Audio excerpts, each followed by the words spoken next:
who's at Daytona this weekend, and he'll be along in just a moment with a report from the Pepsi 400. Unfortunately, it's raining outside, so we've taken refuge inside the IndyCar garages.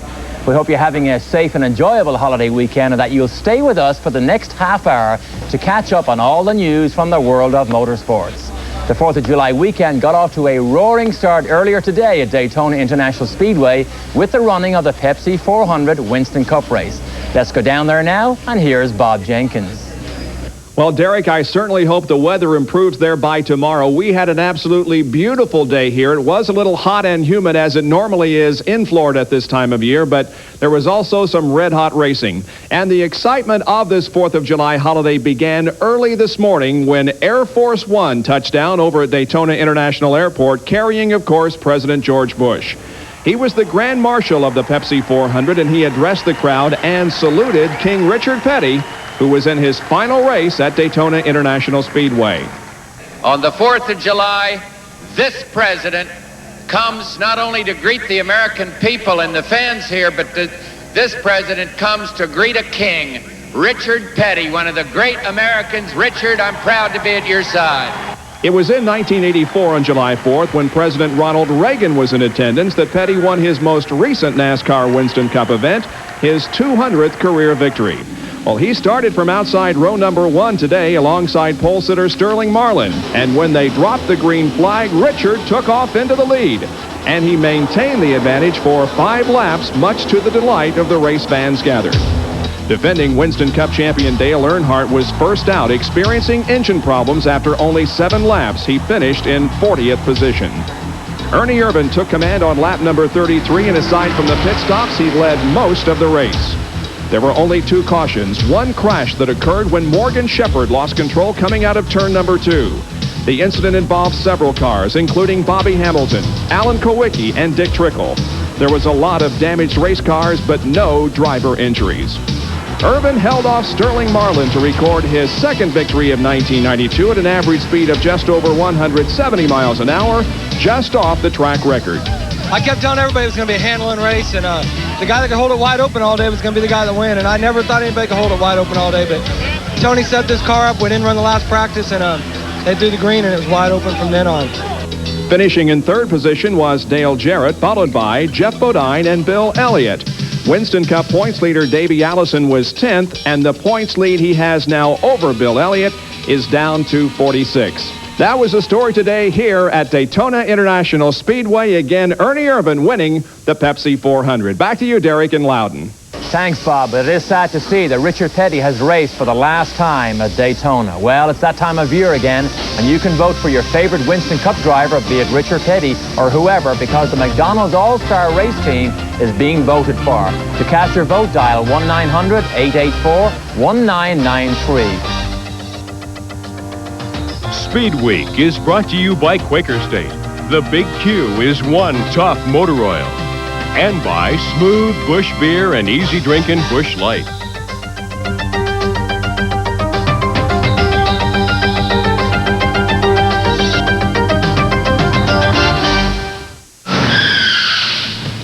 Hi.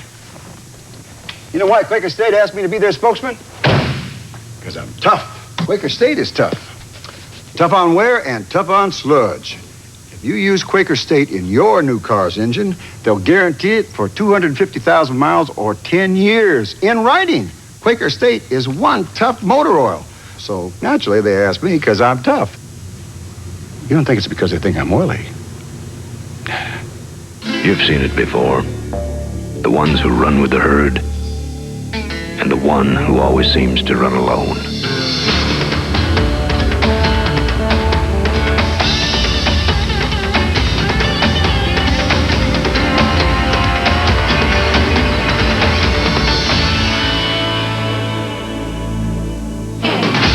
You don't see him often enough, though.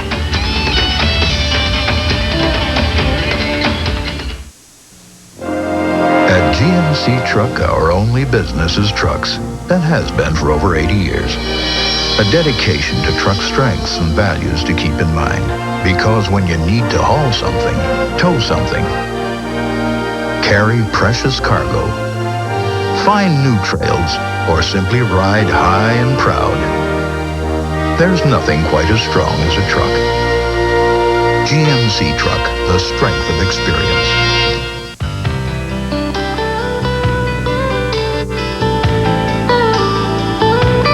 All of these championship-winning drivers have one thing in common: Goodyear tires.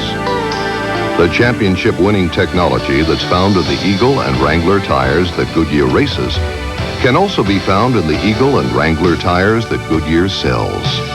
The champions know, and it's why we say the best tires in the world have Goodyear written all over them. Tomorrow's New England 200 will be the first IndyCar race in New England in 64 years.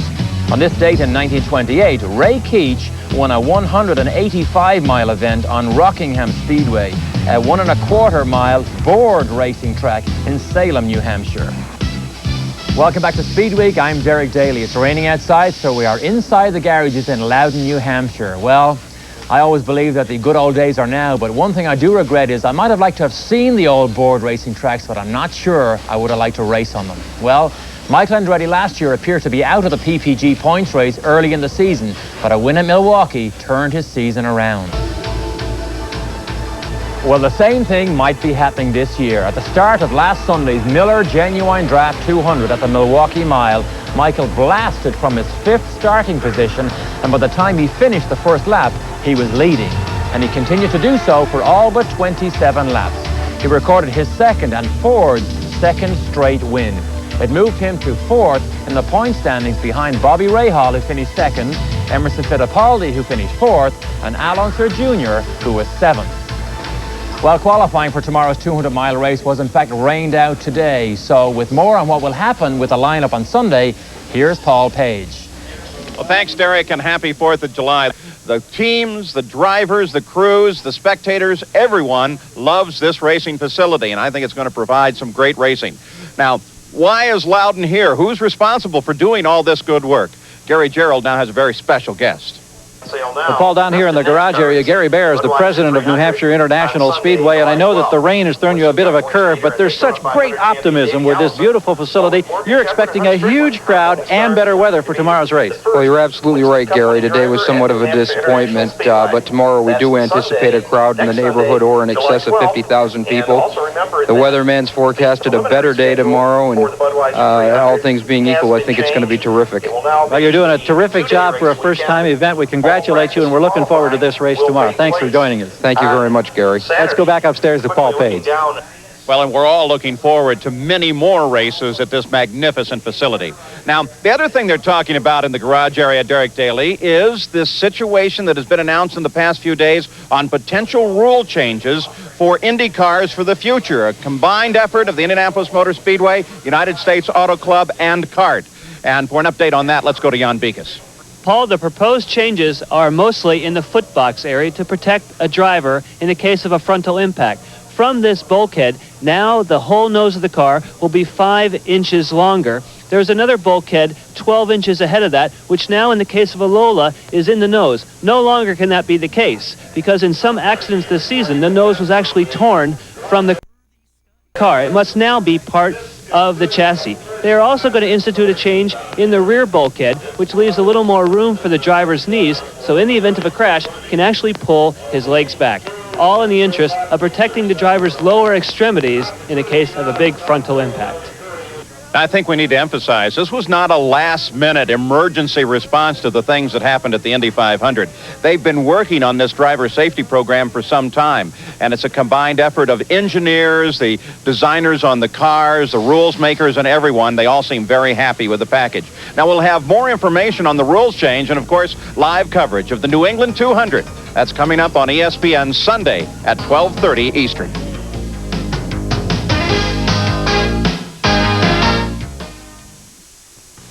During these red, white, and blue days of summer, there's a place where folks come to celebrate. Bob Evans, your summer place, where we're serving up a new menu of the freshest tastes of the season, where kids get free refills of Kool-Aid in a cup they get to keep, and the corn on the cob so fresh you could have shucked it yourself. Why don't you stop on by and celebrate the red, white, and blue with special emphasis on the red. Bob Evans, your summer place. A seed, At the hand of nature, it becomes an object of beauty. At the hands of a skilled artist, objects of beauty are created every day at Kaplan's Fine Jewelry. Custom crafted treasures, jewelry of all kinds, created at Kaplan's. Objects of beauty. Custom jewelry can be yours at Kaplan's, 111 West Market Street in the heart of Westchester. There's a storm brewing on ESPN. Saturday Night Thunder. ESPN Speedweek rolls in to start off a night of lightning quick action. Then it's the radical and the ruthless.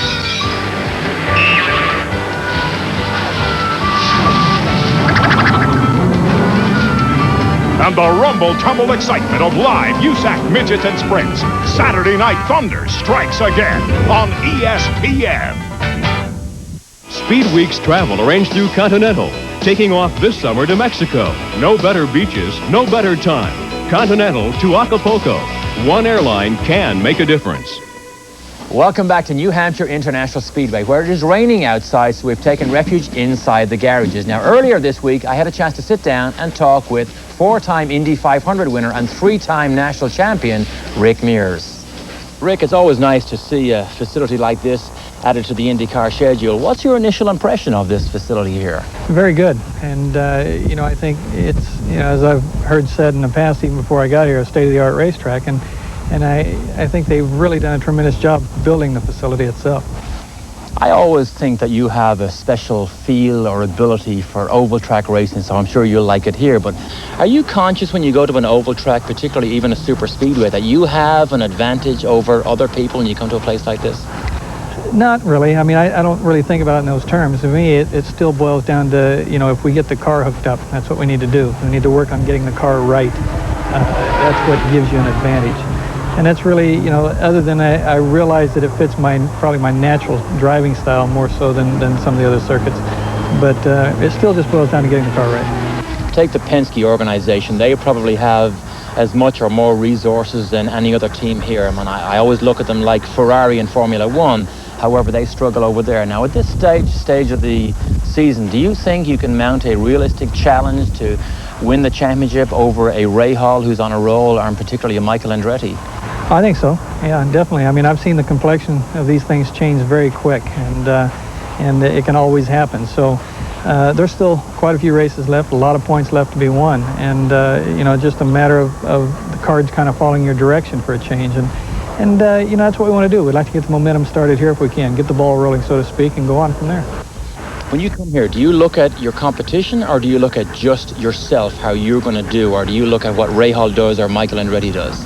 No, we basically look at what we're doing and, pay attention to that. We're always striving to make things better. That's what it's all about, as well as you know. And it's just a matter of we work with our car, put our heads together, Emerson and I, and, as a team, and try to make gains, try to make the car as good as we can. And if everything falls right, then it becomes better than everybody else's. Rick, a topical point in racing at the moment, unfortunately, is driver injuries, and you and I, in fact, are all too well aware of the pain of suffering severe foot injuries. Is there anything that you would like to see implemented quickly that you think could possibly help drivers in the event of a heavy frontal impact like we saw in Indianapolis many times this year? I don't know of really any one particular thing. I mean, it's just, that all boils down to what angle you hit. If you look at the angle, then you can say, okay, yes, this needs to be done, that needs to be done. But you never know how that angle is going to be. I think really probably the key factor is lessening the impact, which is corner speeds. And that's probably the key. I'd like to thank Rick Mears for joining us earlier in the week. In fact, that was Thursday. Rick Mears was involved in a heavy crash on Friday when Mario Andretti exited the pits, moved up onto the racing line, failed to see Rick. There was contact, and then there was an apology. Well, continuing the accident theme, a recovering Jeff Andretti is in Indianapolis, and earlier this week, Bob Jenkins got to go along and speak to Jeff. The youngest of the racing Andrettis came into the month of May at Indianapolis with great hopes.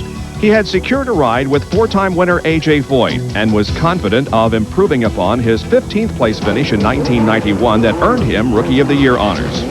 But his race came to a grinding halt just past the halfway mark when a rear hub broke, sending his car nearly head-on into the second turn wall. Hospitalized for nearly a month with severe lower extremity injuries, Jeff is recuperating in Indianapolis, thankful that there are few memories of the incident. Don't remember very much. I don't remember actually hitting the wall at all. Don't remember even at the incident itself when they were pulling me out of the race car. I know I saw the tape of it. I was actually moving around, but I don't remember any of that actual, event when it was happening. When I actually started figuring out what was going on is when I finally got to the hospital. That's when I started realizing what was happening. I started to really come around and started asking questions, what happened, and the doctors were telling me that I'd broken my legs, and I've never broken a bone in my life, so it was kind of all at once type of thing. I figured if I was going to do it, I was going to do it real good, and I sure did. Before he crashed, Jeff experienced an emotional moment when he drove by the wreckage of another incident that involved his father, and then later realized that his brother Michael dropped out of the 500 while leading. I realized that when I was in ICU after. I heard that he dropped out 10 laps to go. I just figured the old Andretti jinx is on again at Indianapolis, but hopefully next year when we come back, we're gonna break that jinx. Jeff, you could walk away from your racing career now after only a couple of years. Have you given any thought to possibly quitting? No. I'm certainly working real hard to get back in a race car. I'm hoping to be sitting in a race car in December. That's what I'm shooting for at this point. Hoping to be on my feet in the next couple months and up on crutches, and we'll see, how things go. But my plans, I've never thought about retiring at all. I mean, this is just this minor setback for me, and I'm just going to get through it and go on. One thing that has inspired him to go on is the outpouring of cards, letters, and gifts from well-wishers. Well, the fans and the media and everything has been very nice to me, and I really appreciate it, and I really want to thank them. And it's been great. It's nice to know that you got fans out there that really care, and, it's at times like this, it really helps motivate me to get back, to know that I had those fans. Well, Jeff, it's great to see that you have so much support from your family and friends. I'm sure you've had many bad days so far, and there are many more coming along the way, but just keep doing what the doctors tell you. Keep up with the physical therapy, and you'll be back in a racing car before you know it. I'm Derek Daly. We'll be back with more from Speedweek. Speedweek's ground transportation arranged through General Rent-A-Car, where we're going all out to offer you big savings, including U.S. savings bonds with rentals of quality Chrysler cars. An Indy engine today costs in excess of $100,000, so it is a major investment. And we think it's very important to use Pennzoil to protect that investment. The quality of Pennzoil is very important to us. It's always high quality. Pennzoil has never let us down. If Pennzoil is good enough for us, it's certainly good enough for the average car owner. I use it in every car I own and drive. Performance, protection, quality. That's what Pennzoil means to me. What does a high-speed turn at Daytona have to do with a left turn on Elm Street? At Ford, we race more to learn more about things like safety, because there's nothing like hugging a wall at 200 miles an hour to learn how to improve crosswind stability, or racing in a crowd to learn about safer, more responsive handling. And what we learn in this rush hour traffic, you can use in yours. Have you driven a Ford lately? If you don't like the looks of your car, shoot it with Son of a Gun from STP. Shoot the dash, seats, tires, and roof. Son of a Gun protecting. Man, what a difference. Welcome back to a reigning New Hampshire International Speedway. I'm Derek Daly, and we've updated you now on the Winston Cup, what's happened here at Loudon today. Now we travel several thousand miles east of here to Magny-Cours in France, where the 8th round of the Formula One World Championship is taking place, the French Grand Prix. Bob Bahre, what's the news overseas? Well, thanks, Derek. One look at the skies above the circuit Magny-Cours here in the Loire Valley tells you everything you need to know. The weather is the story. We've had heavy rains after each round of practice and qualifying, and weather could be the biggest single factor in tomorrow's race. Hello again, everybody. With me, as always, ESPN Formula One analyst David Hobbs. David, it's Williams-Renault up front now that qualifying is complete, and by a big margin. Well, McLaren Honda must be bitterly disappointed, Bob. They won the last 2 races, but it seems like it was an illusion. 1.4 seconds from Mansell back to Ayrton Senna in that Honda-powered car, so a lot of disappointment there. Michael Schumacher, yet again, the best of the rest, only 0.3 of a second behind him. So he could well be duking it out for a real, genuine podium position. So we could have a good midfield race, but look for Mansell to disappear, I think. In fact, there's precious little for this French crowd to cheer for, other than the performance of the cars Nigel Mansell and Riccardo Patrese will drive. Here you don't call them Williams-Renaults. They are Renault-Williams.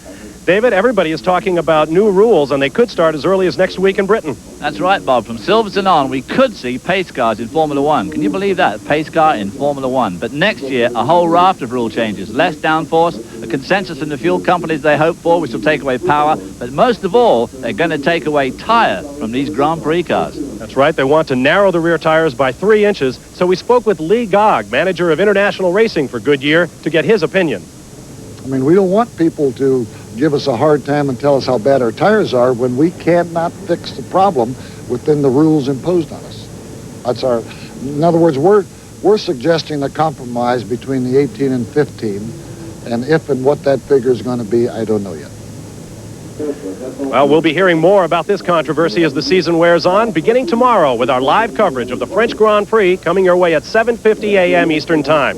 That's it from Manicourt. Now let's move on to Winchester, Indiana, and Dave Despain with a preview of tonight's edition of Saturday Night Thunder. Thank you very much, Bob. And in contrast to the twists and turns of the French Grand Prix course, I give you the high banks of Indiana's famed old Winchester Speedway. 34-degree high bank, steeper than Daytona and Talladega, but this is just a half-mile racetrack. In fact, it is the fastest half-mile in all of auto racing. The 30-lap USAC midget record here is 108 miles an hour. Kenny Irwin set that when he won the series opener back in April. He has led the series standings ever since. Mike Stryker, the reigning champion in this division, lapped the field on dirt a couple of weeks back. He'll be here tonight carrying the Saturday Night Thunder cage cam and trying to close in on Irwin in the series standings. We get started at 9 o'clock Eastern Time. Don't worry about missing the fireworks display. When the midgets come hammering through here, dragging the undercarriage, you'll see all the sparks you could hope for on the 4th of July. I'm Dave Despain. Let's go back to New Hampshire and Derek Daly.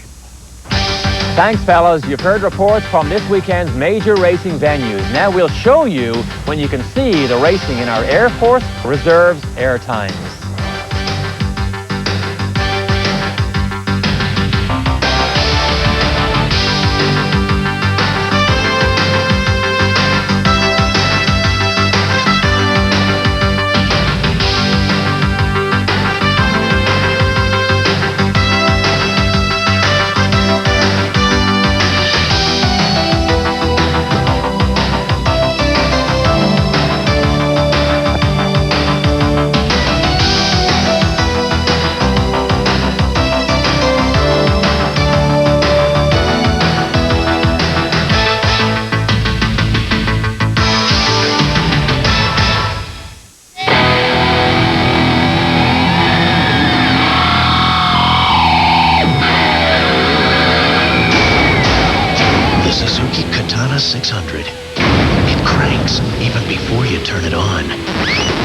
Around 1900, GMC Truck built America's first gasoline-powered truck and went on to make trucks our only business. A heritage of trucks that, some say, worked a little harder, lasted a little longer. And that's still true today in a truck that gives you the most standard payload and the strongest resale of any full-size pickup. Sierra, from GMC Truck, more proof of the strength of experience. It's a July 4th weekend of motorized mayhem. IndyCar drivers pull out their road maps and race in New Hampshire for the first ever New England 200. A green flag drops Sunday afternoon at 12:30 Eastern, live on ESPN. This is not a polar bear in a snowstorm. This is not an x-ray of your ex-fiance's skull. No, this is all the money you need to put down on a new Suzuki Katana 750. But you'll have to hurry to your Suzuki dealer to see it. Welcome back to Daytona International Speedway. I'm Bob Jenkins, where earlier today the Pepsi 400 was won by Ernie Irvan. King Richard Petty had his final appearance as a driver here at Daytona. It wasn't a very successful day. He finished in 36th position, became fatigued in the early part of the race, and had to call it quits. But perhaps his most memorable moment of all here at Daytona International Speedway occurred on this date 8 years ago. Here's this week's Petty Memory with Dr. Jerry Punch. This Richard Petty Memory is brought to you by the First Brands Corporation, makers of STP Son of a Gun Protectant. Hollywood couldn't have scripted a more climactic finish to this 4th of July event in 1984, as veterans Cale Yarborough and Richard Petty battled door to door before a record crowd, including President Ronald Reagan. We ran side by side down the front stretch, and I had the inside groove on him, and we touched a few times, but anyhow, when we got to the start-finish line, I beat him by a couple of 3 feet. It was just the deal that 200th win, July the 4th, President of the United States, you win it on the last lap. I mean, you know, it was everything that you would ever want to get into one race. We put it all together in one beat. If you don't like the looks of your car, shoot it with Son of a Gun from STP. Shoot the dash, seats, tires, and roof. Son of a Gun Protectant. Man, what a difference. He's Stock Car Racing's all-time winner. He's Stock Car Racing's all-time most popular driver. He's the King, Richard Petty. In this new ESPN home video, The Ride of a Lifetime, Richard Petty and STP, you'll have the chance to come along with me, Dr. Jerry Punch, for a personal visit to Richard's home, and we'll show you classic video footage of Richard's greatest moments. To get your copy, call 1-800-342-3400. Speedweek is on location this week at a reigning New Hampshire International Speedway, site of tomorrow's New England 200 IndyCar race. I'm Derek Daly, in for Bob Jenkins, who called all the action today at Daytona for the Pepsi 400. Well, I'm a great fan of classic and antique cars, and the Great American Race, featuring some of the world's most exotic and expensive cars, ended today. Neil Evans has that wrap-up. The winner was a 1924 Bentley Speedster driven by Dick Burdick of Rosanke, Texas, and navigated by Wayne Bell of Lake Oswego, Oregon. The Bentley barely edged out the oldest car in the Great Race, a 1910 Knox Raceabout for the championship grand prize. Almost 100 vintage automobiles tackled the 10th running of the Great American Race. It began in Charleston, South Carolina 2 weeks ago. Teams from as far away as New Zealand and Japan raced throughout the southern United States, putting automotive history on display to a national audience. Classics such as the 1916 Buick Speedster, the 1928 Auburn Boattail, and the 1938 Jaguar SS100 navigated a 4,500-mile cross-country course that is both deceptive and unforgiving. Most of these antiques were not meant to go more than 100 miles from home, let alone 400 miles a day in scorching desert heat. With little time for car and driver to recuperate, mechanical miracles are often needed to keep these cars on course. It was a rewarding 4th of July for champions Burdick and Bell, who took home their 3rd championship in 4 years. For Speedweek, I'm Neil Evans. Well, that'll do it for this week's edition of Speedweek. Bob Jenkins will be back in his normal chair in the Speedweek studios next week. Bob, if I might call upon you again from Daytona, how'd I do? Derek, you did a great job, but don't get any ideas. I'll be back next week. Have a great race tomorrow. Hope the weather clears. Thanks, Bob. Don't worry, your job is safe. Remember, this is just my hobby job. Well, we leave you tonight with some scenes from the Climb to the Clouds hill climb from beautiful Mount Washington, New Hampshire. I'm Derek Daly. Goodbye, everybody. Speed Week has been brought to you by Ford and your Ford dealer.